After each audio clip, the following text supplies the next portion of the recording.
All right, good day, everybody. My name is Monty Canode. I'm the Director of Customer and Partner Success at Horizon 3 AI. And we have got a top of mind topic we're going to be hitting on today with demystifying ransomware. I want to welcome everybody coming in here today and remind you that we've got a place where you can put your questions. Please fire those away throughout the conversation that we're going to have here today so that we can address them as quickly and as clearly as possible. And getting us started on the right foot here today is Technology Officer Anthony Pelletier. Tony, go ahead and get us started right. Hey everybody, how you doing? I'm Tony P, CTO and co-founder here for Horizon 3 AI. Well, we got a couple folks still coming in, but I want to thank everybody for joining us. We're looking forward to sharing our insights and our perspective on this very, very scary thing that has been going on. It's all over the news right now, ransomware, and we're looking forward to shedding some of the light on what is going on underneath and what's going on in the world of ransomware and in the world of attack. And it's not just about the tech part of it. It all ties together, but it's not just about the tech part of it. There is this story underneath that ransomware is an outcome of an attack. And that's kind of our perspective on it. And we're going to talk what we mean about that between Naveen and Zach, given their insights on it. But the economics of it, and where things are going, what does the future look like, and how do we go forward? So I'm looking forward to bringing some of that information to you, and looking forward to giving the doom and gloom speech near the end on how to move forward. So looking forward to that. Thanks, Mon. Thank you very much, Tony. So as you can see, the intent here is that we can understand ransomware a little bit better so we can defend it in depth. And the better off we all are, the better off we're going to be individually as well.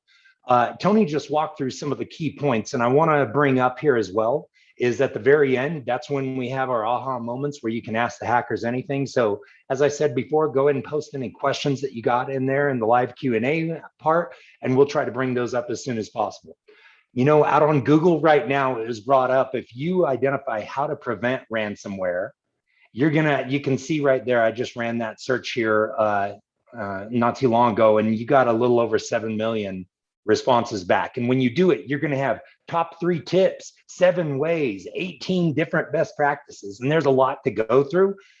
We're gonna take a little bit of a different perspective on this to identify exactly how it works. That hopefully gets you started off on the right foot in asking yourself the right questions. And so on that note, we'll go ahead and get started here. Defining ransomware by CISA. And they say, this is an ever-evolving form of malware designed to encrypt files on a device, rendering any files and the systems that rely on them unusable. And that's a good textbook definition. What we're going to identify though here, and one of the things as we usually do, we'll go into a little bit of story time where we've encountered something like this before. You can look at whether it's in federal government and in public service, or especially in the military. We'll categorize a lot of things as a ways or a means or an end. And a lot of people view, if you're even looking at it right now, you're kind of wondering, well, which one is ransomware? A lot of people view ransomware as a way for them to get money. And that's actually what the means are. That's the means for how they continue an operation. A way is how you go about getting there, whereas the end, ransomware is not an end necessarily. Well, something that we're gonna try to make sure you understand here is there's a different way of looking at it. And when you take on an attacker's perspective, and you look at this like an R-Evil or some of the other companies that are making, and I say companies, some of these organizations that are making a name for themselves out there, what you might identify is that the WannaCries, the NotPetches, all these different capabilities are actually an end. And on that note, I'm going to turn it over to Naveen, who's going to walk through some of the technical background that shows you why ransomware is actually an outcome of several different things that have led these ransomware organizations to that end. So on that note, over to you, Naveen. Thanks, Monty. Yeah, so, ransomware is not new by any means. It's been going on for many, many years. So what's really changed in the last couple of years to make ransomware kind of top of mind, headline news, and so forth? And in my view, there are two things. One is on the ransomware operator side. They've become a lot more efficient and organized and have figured out how to scale and be very effective and lucrative in their operations. The second, accompanying that change on the business side of ransomware, there has been a natural evolution in the malware technology itself over the last few years. So I'm going to spend a little bit more time on the technology and kind of attacker methods, and then hand it over to Zach. He's going to talk more through the business side on the ransomware operator side, what that looks like. And they both go hand in hand and work together to kind of create this powerful problem that we have today. So if you go back to the 2013, 2014 era of ransomware, the biggest name at that time was something called CryptoLocker, which you may have been familiar with. And so the way CryptoLocker worked was you get an email. It was through phishing. It was delivered as an attachment. It was an executable disguised as a PDF. And when a victim clicked on it, it would install itself, and then it would search the local file system for files, as well as it would search for files in any network shares that have been mapped in to that system, and also encrypt those. And the reason I'm talking about CryptoLocker is basically at that time, 2013, 2014, a ransomware infection, the scope of it was largely limited to that host that got infected. And second, it was largely self-contained. So the same piece of malware that you get over email and install was also the same thing that was going off and encrypting all the data on your disk. It was just one thing and self-contained. Now you fast forward to now, that picture, it's the same fundamental technological building blocks, but it's gotten considerably better architected and better, more modular in its nature. And that is directly related to the business side, which Zach is going to talk about as well. So this diagram here that's being shown is an example of a kind of a common pattern of ransomware infections. So this is from 2019, and it shows the Ryuk ransomware. And this was kind of typical for many organizations that got hit by this that year. It actually wasn't a single piece of malware. It was multiple. And so it starts with an infection using Emotet, which was deployed over email or malicious links. And that started off as a banking Trojan, and then it evolved into just being a general purpose dropper. So that would get installed. And then side by side, it would get another piece of malware called TrickBot. And TrickBot is a really powerful piece of malware. It's highly modular. So it's been architected and designed in such a way that an attacker can connect to it and execute any number of payloads that they want to. And really, these ransomware teams and operators, they have pen testers on their side too. And they're using the same pen test tools like Bloodhound, Cobalt Strike, Metasploit, you name it. And the TrickBot malware is providing a modular way for them to connect, load up whatever they want, and move laterally through the network. So the process now is, it's not just, smash and grab, encrypt what you can and get out. It's really, let's dwell in the network, escalate, get higher privileges, try to take over the entire domain using common techniques that pen testers would use. And then kind of as the final step, now we're going to spring into action with ransomware. And so they'll download a payload like Ryuk, which is ransomware, and they're just going to encrypt a whole bunch of data, put up the notices, and make a big splash at that point, even connecting to the media if they find that to be convenient. So when we say ransomware is an outcome, what we mean is that there's really a separation between actually the infiltration getting in and moving laterally through the network, and then kind of the final end result of that, which can be ransomware. In a lot of cases, that's what's been effective right now, getting people's attention, but it doesn't have to just be ransomware. It could be anything.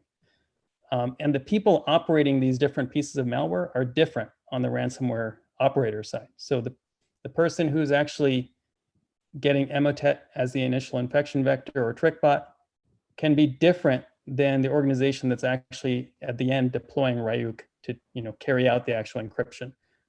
So it's called access as a service, and that's been kind of a common theme. And Zach will talk about it more when he gets to the business side. I want to jump in. It just blows my mind, as we talk about this and we see how things are breaking out. I'm excited to get to Zach, but the boldness that has been allowed to happen within these organizations to be so out in the open about what it is that they're doing, it just rubs me the wrong way. And I just wanted to say that to everybody, because it's very, very powerful what they're doing. And it's a very huge problem for us to figure out how to solve. So go ahead, Zach. Sorry, I just wanted to jump in and say that. Sure. Yeah, so that was on the technology, like the malware itself. I also want to talk more about the attacker infection methods and how they're choosing targets. So there's been an evolution there as well. So in general, if you look at initial infection methods, there's kind of three common categories. So one is basically phishing attacks or malicious links. Second is credential attacks. So looking for VPN or RDP services that are exposed on the internet, and then just brute forcing, trying credentials or uncovering, credentials on the dark web that have been leaked for some reason, and then trying those. And the third category is exploiting vulnerabilities or misconfigurations in external facing applications. So this is data from Coveware, and what they're seeing is that there's been an uptick in credential attack, especially using RDP. And that's been kind of a favorite of certain strains of ransomware like Revel and Phobos and so forth, as well as exploiting software vulnerabilities. So there's been kind of a rise in those. Now, that doesn't mean phishing is not still happening. It's happening all the time. So that's also common. But it shows that attackers are becoming more diverse. Maybe 10 years ago, you'd think about phishing and emails and links and stuff, but it's really everything now. So there's been more diversity in attacker methods. Second, I would say that attackers, maybe a few years ago, their primary mode of operating was to mass scan the internet and be very opportunistic and go after whatever they could pick up. But they've adapted now, and they're also looking at high value targets at the same time. And so that's called big game hunting. And if you think about it from an attacker perspective, you could mass spray the internet and maybe collect, a couple of $100 a pop. Or you could go after some really big organizations and collect a couple $1 million. There's a lot of incentive to go after high value targets. And what that means is the type of things that they look for are take more time to find. So they're investing time in scoping out targets, enumerating, doing recon, and so forth, finding 0 days, or in some cases, somehow they get a hold of a vulnerability that's been disclosed to the vendor, but it hasn't been patched yet, and so forth. So there are a lot of notable examples of that recently. So with Kaseya as an MSP, they got exploited through multiple 0 days. The Colonial Pipeline attack was speculated to be through unused VPN credentials that were used. So that's been another shift, is moving not just from mass spraying the internet to actually spending more time looking at high value targets. And the third thing I would say in terms of attacker methods that has changed is, it's not really changed, it's just gotten worse, is that they've become very agile and fast and opportunistic. So the moment something comes out you can assume that there's going to be people out there mass scanning immediately and trying to take advantage. And that time to weaponize something has gone way down. So some recent examples like that Exchange proxy logon vulnerability, which is really huge earlier in the year. A lot of people probably heard about Chinese threat actor Hafnium that went after that. But there was also ransomware attackers immediately going after that too. So there was one strain called Deercry that got deployed out to many Exchange servers. It wasn't very effective. It didn't do a good job. It was poorly written, but it was there pretty much, the moment that vulnerability got disclosed. Obviously COVID, coronavirus, that was, used a lot and in various phishing emails. Just this quarter, there was authorization bypass vulnerability in QNAP that was disclosed, and attackers were immediately on top of it. So there's strains recently this quarter, QLocker and others, that have been, using that to encrypt the storage on QNAP devices and so forth. So, so overall, in terms of those attacker trends, I would say there's been more diversity in attack methods employed. A mix of both mass scanning as well as looking at high value targets, and then just faster, more agile in responding and making use of whatever they can. So I'll turn it over to Zach to talk more on the economic shifts that have happened as well. Hey guys, so I'll first talk about basically following the money. Like, what is the motivation behind ransomware? So it's not really hard to figure out that it's money. And just a few years ago, ReEvil did an interview. Basically, they have a corporate side where they have a public relations, and their public relations arm did an interview. And there they released details that their revenue just in 2018 was $100 million.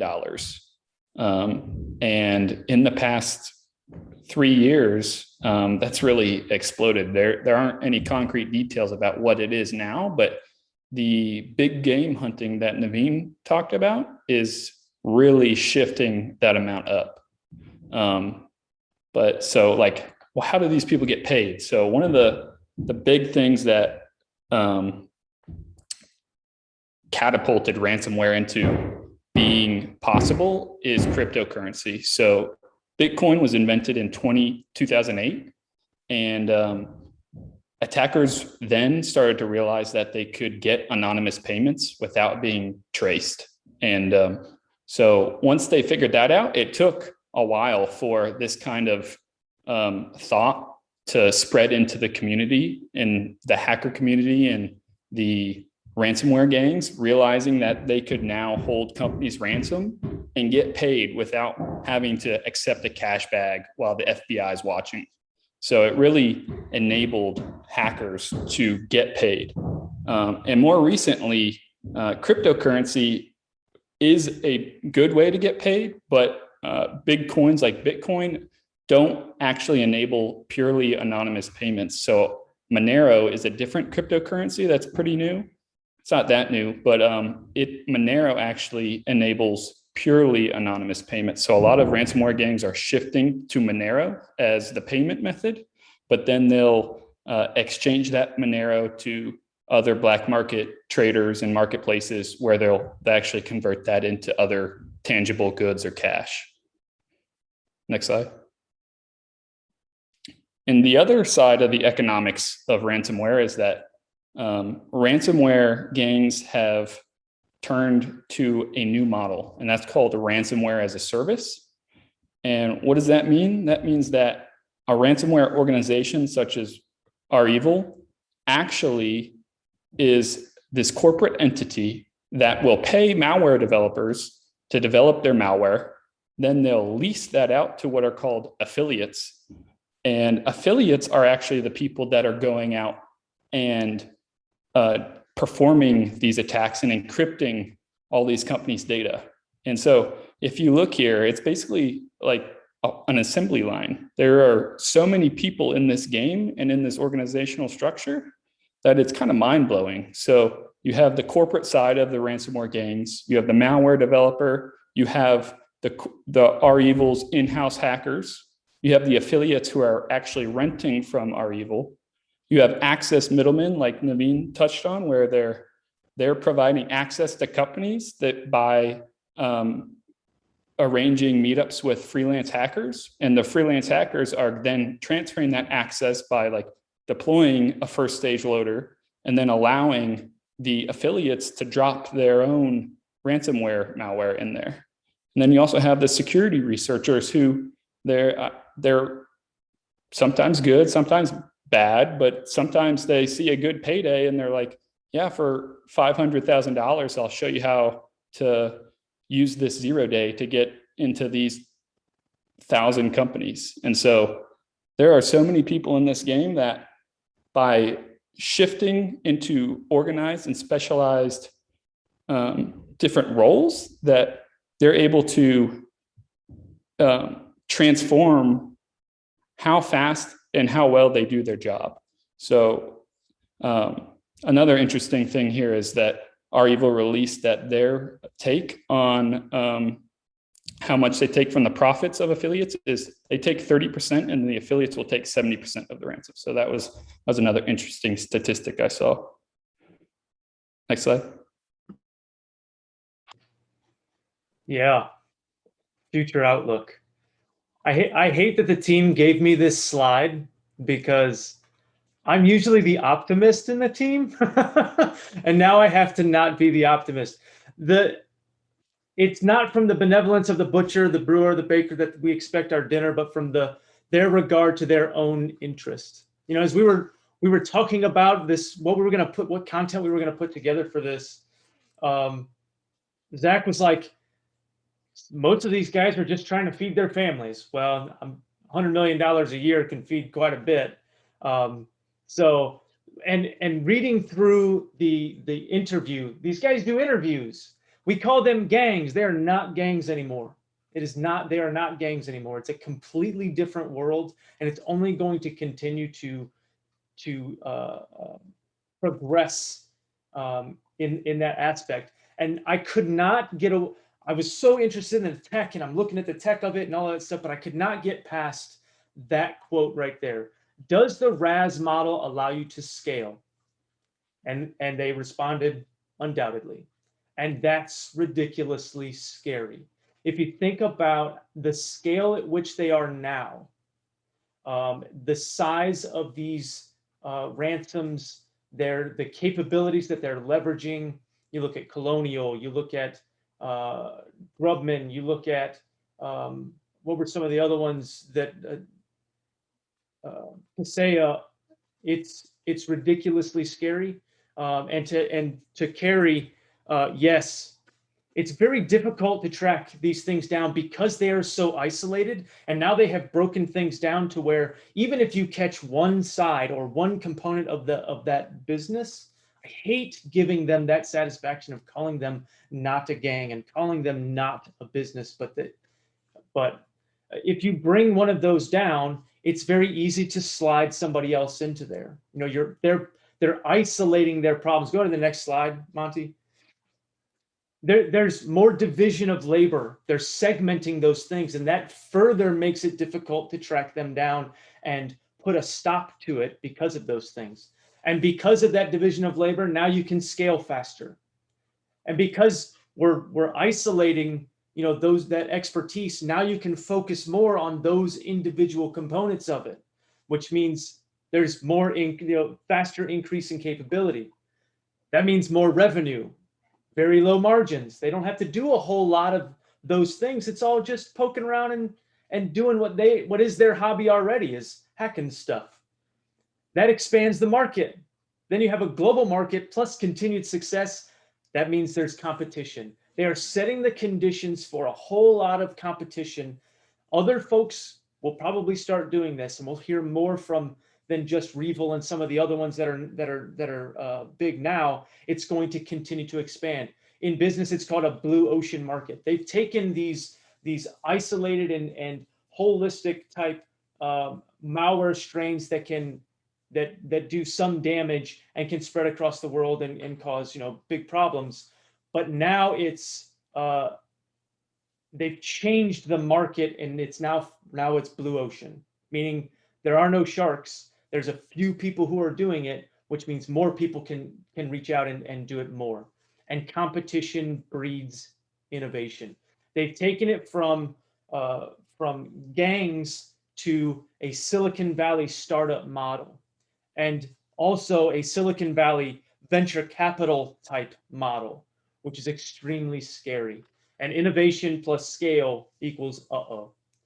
So I hate having to go through all of that, because I hate being the doom and gloom guy. Let's talk about the way forward, Monty. What's the way forward? So thanks, Tony. So beyond that doom and gloom, it's interesting in that article that you were referencing, and we've got all the hyperlinks to the different articles and research that created these slides, and we'll make sure that we provide that out as well. But in that article, they even talked about landing on the same box as another ransomware as a service provider, and how they would coordinate with them to split payment to make sure that everybody was happy, because they want to be a business partner out there as well. It's horrible. It's absolutely horrible, but they're looking out for their own business and brand. And so with this way forward, so what I want to start there with is, you're going to hear about a lot of the basics. When you look out there in Google, you're going to see, hey, make sure that you've done the patches and the updates. And we all know that's easier said than done. It's very difficult when you've got so much different software in your environment, whether it's in your CI/CD development pipelines and you're linking into it, whether you're developing your own homegrown applications, whether they're public facing or whether they're back in your prem and cloud. Just updating and keeping that updated can be very difficult. And so prioritization is going to matter as well. Another thing where Naveen was talking about with the backups, when we talk about this as an outcome, he walked the dog through that whole thing. And even if you just reinstall your backup, if they've been in there for a while, you may be just burning backup data to the ground, and you might get your data back. But what you haven't done is gotten them out of your enterprise or out of your environment. And so that's where the hardening comes into place. And that means understanding things like port 3389 and RDP. That was one of the top areas, and Naveen showed in his graph where that was where more of the attacks are happening. And if you read through the REvil interview, they even talk about how that's always going to be a venue for them, because so many people have that open on their public facing web attack surface. And so just understanding what that hardening means is something you got to do. Training your people. We talk about people clicking on different emails and everything, but I'll tell you what, at the bottom of this is the absolute most important thing. And this is what ties in to the assume nothing over at the left there. And so what I really want to focus on is testing, because unless you test, you do not know. You are always presuming. And so first off, accept you're a target. Everybody, they want to know, hey, are we protected? Are we secured? Are we a target? And you can go through the MITRE ATT&CK framework and understand APT numpty squat better than anybody. But the bottom line is understanding what we refer to as a juicy target or an easy target. When you start to understand that you very well can be both, and it could be apolitical, it could be very political. The bottom line is you just need to have a starting point and quit making that an obstacle you got to go get through, and just accept it. Okay, if we're a target, now what? Well, if you treat the external and a firewall and you act like that perimeter is your beacon of hope, then that becomes an obstacle to your way of thinking as well. Okay, and what I mean by presumed breach, it doesn't mean, there's not a negative connotation. It's kind of like, okay, if they got in, now what? And that means whether it's an insider threat, whether somebody landed on a box, whether they were able to execute any kind of attack, now what? Have we actually gone through? And if we presume breach, now we can go into some of these testing and understand, what does our blast radius look like? Is our sensitive data or any of these credentials, those things that are most valuable and vulnerable, are they reachable? Are they vulnerable? And if you start to presume breach on the inside, so that you understand, hey, if they came in here, what exactly could happen? And you test it, and and you make that a regular part, so that Now, instead of you just doing some once a year pen test to meet a regulatory requirement, you're knowing on a daily basis, and you start testing and you invoke these things like the chaos monkey that was generated by Netflix and Amazon and their cloud, and Microsoft even. They've got these capabilities that'll test your resilience, but understanding your resilience in the face of a ransomware attack is going to really have you rethinking your risk. Because as I started this off with, there's so much software that we bring into our environments to help make us faster, more capable, to provide more. What we haven't done is really look at, okay, so if that software got popped, like a SolarWinds, which Tony would tell you Tony's big fan of. He's loved SolarWinds. It's an incredible capability, but it's also a little mini RCE on a box with an agent that's sucking up resources. And so when you start to relook all these capabilities and you start to rethink risk, and you understand just how flat your network is versus how segmented, at least now you're able to start making risk decisions and start looking at these things with a new light of an attacker. And then you pivot out from these questions on, are we secure? You know, the CEOs and the C-suite, they want to know, well, are we secure? How do we prevent this? And as I started off with, how do you prevent this attack? The right question, the absolute right question is getting out of those yes or no answers up front that really you can't back up to, hey, are we ready? Are we ready if something like this happened? Do we have policies in place? Have we tested those policies? Have we took down a server and brought the backup up so we understand how long it used to take? And you verify that answer. And so before we go into the aha moments, I'm going to tell a quick story. General McDood, he was the 4-star commander for U.S. Transportation Command, and probably one of the most brilliant strategic thinkers I've ever had the pleasure of getting to work with. And something he wanted to do was, we ran through an exercise called A Day Without Cyber. And the Defense Logistics Agency, they know when they're doing 40,000 different fueling requests across the world, if they were taken down, you could call it ransomware, you could call it a DOS, if you just had an electrical wipeout or something, what would that mean? How much of those fueling requests could they fill? And they realized that dropped from 40,000 down to 250 means our logistics chain changes and commander options change. And so when you start understanding and thinking about these things in a bigger light, you start to understand maybe we need to test these things and prove that readiness. And so going through those machinations and developing that muscle memory is going to be pretty darn important. And that's what we want to encourage people to do here as we go forward. And so going forward into the Ask Hacker Anything moments, I know that we've got a couple questions in here that were answered. Tony, do we want to get a little more vocal on them than just the answers that we put out there for everybody? Yeah, Zach, do you want to kind of talk about LifeLock real quick? I saw your answer on that. Yeah, the question was, how protected are we if we use something like Norton LifeLock? And so what I answered with was, I believe LifeLock is really more focused on protecting the individual and their identities and the PII surrounding that person. So like your social security number and other things that people may try to steal and impersonate you for. I think that is a good question, though. Is ransomware a threat to the individual? And I think it's possibly. There's nothing preventing you accidentally clicking a link at home and having your data encrypted on your single home computer.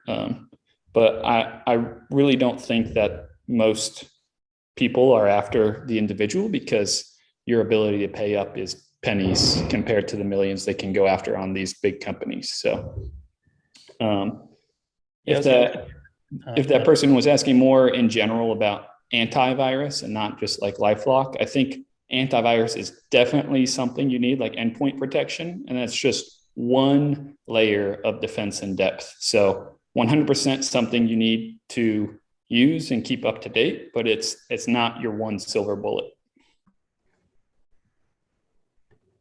No, and that's a good point on defense in depth. And that's something that even with those basics, and that's as you got to see Naveen walking through with the defense in depth and identifying how there were 3 different ransomwares. And so you're talking about different signatures, different behaviors, different endpoint, all kinds of different capabilities that may be required to interject in there. Naveen, that's been something you've been pushing, is that defense in depth and understanding those places. Do you want to go into that just a little bit more? Yeah, I guess a couple of points. So first, on the idea of people being a target of ransomware, individuals. So it actually happens all the time. So actually, in the news, we hear about, Revil and, these big attacks. But for individuals, one of the biggest attack vectors is basically pirated software that contains malware embedded in them. And it's just not going to make the news, but it's actually much more common as an individual to get infected that way than, through these big headline attacks you hear about. It's just not as lucrative, and you don't hear about it as much, but it happens all the time. And the defense in depth thing, yeah, I think Monty and Zach are exactly right. So the endpoint is one side of the equation, and even then, based on our experience, even with sophisticated endpoint solutions, if you've got pen testers in your environment using things like Cobalt Strike and other tools, even sophisticated endpoint solutions, they can they can bypass those and continue to move laterally within the network. I guess the question is, how often do you think pen testers fail when they do a pen test? And a lot of times they succeed, most of the time. And it's because they know how to bypass these solutions. So that's on the endpoint side. But that assumes that phishing and is the only way to get in. It's not. So if you've got RDP exposed through credentials, people are logging in with things that look legitimate, and they're just using credentials that look valid and moving around the network. How do you protect against that? Or if you've got software that has been misconfigured and it's out exposed on the internet, or it's vulnerable to something that hasn't been patched for whatever reason, that gets exploited. How do you protect against that? So it's not just at the endpoint. So the defense in depth approach is what's needed across the board. Yeah, that's super important, and is part of the philosophy that we have within the organization, or within Horizon 3. It's if you are focusing your efforts on defense, you're missing a huge piece of the pie, and that is using offense to inform defense. So using penetration testing more frequently, using the offensive, the attacker's perspective on not just one component of your environment, the PCI side of it, but the holistic look at your environment from OSINT. What's out on the internet right now that brings pieces of the pie, that bring pieces of the puzzle that allow an attacker to get into your environment. So it's mass scanning, it's looking at Shodan and census and these types of things. It's correlating what your LinkedIn usernames and what your digital footprint on the interwebs. All of that becomes this puzzle that starts to form into, this is how I can attack in. And doing those on a more regular basis, doing those exercises, that's our logo shows, trust but, and the trust but is crossed out in verify. What is an attacker looking at in my environment right now, from internal to external to OSINT, all of those components of it? Doing that on a more frequent basis gives you an understanding of all the things that I need to work on, because there is a lot. When we're talking about ransomware and how they're not just doing one or two things, they're diversifying their attack paths. How can I buy down the economics of that attack back into my favor? What things do I need to focus on right now? So, yeah. So Tony, we've got about 5 minutes left here before we close out. And we started off when we talk about how do I prevent ransomware, and companies who will say, we're preventing and everything. One of the big ones out here, and Zach, you may want to jump on this hand grenade, is zero trust. And I think the thing I want to make very clear to everybody, there is no silver bullet. There is no easy button. There is no one answer. That's why you're hearing us talk about defense in depth, and where some say, oh, it's too costly and there's too much to do. Look, man, you got to look at this with honest eyes and test it and verify it. And that means you've got to have some depth to it. And so when we talk about zero trust, which is being advertised as a potential savior from this plague that's going on right now, if I was going to ask you, Zach, what's your with the knowledge that you've got a zero trust right now, where do you see that fitting in stopping ransomware attacks? Yeah, I think zero trust is a pretty big buzzword these days. And ultimately, if you look at the NIST standard of breaking down of what zero trust actually is it's verifying an identity and also associating context around that identity, like where is this person coming from and where are they trying to go? And so it's breaking down identities and not just trusting a pure identity, but giving it context. So ultimately, this is just another layer of defense people need to consider. Like when antivirus was first invented, I'm sure they were like, oh yeah, this will be the thing that stops bad people from hacking in. This is going to be the silver bullet. But hackers are smart. They're going to realize that, oh, you actually trust me when I log in from this IP address? I'm just going to hack into this machine and then I'm going to appear exactly like that person. So, I mean, there's always going to be some smart guy out there that's smarter than the other smart guy. Well said, Zach. All right. On that note, I'll close it out. If anybody has any other questions, please go ahead and post them in here real quick. But we're at the very end of the time. Tony, do you want to head and bring us home here, brother? I really appreciate everybody coming out and attending. I hope we went back and forth on what we wanted to put into this talk, and this is what we landed on. I hope it was valuable for you to kind of see not just the tech trends of it, but also the underlying story of where this is coming from and where it's going, and how can you push through the nonsense of marketing to understand how do I really need to protect myself. The basics, fundamentals, constantly assessing your environment from the eyes of an attacker will also be a part of that. Layered defenses is going to be extremely important. And thank you to Zach and Naveen for all of the information that went in here and the aha moments. We appreciate that. And thank you, Monty, for doing that. And thank you for setting up the webinar and all that stuff. Thank you. Thank you very much, everybody. Thank you, Tony. And everybody have a great rest of your day. Go out and do whatever you can here. This is a top of mind issue. And I'll tell you what, you're only going to get better off talking with your peers and practitioners about it and having that open-ended conversation. So everybody have a great rest of your day. We'll see you around.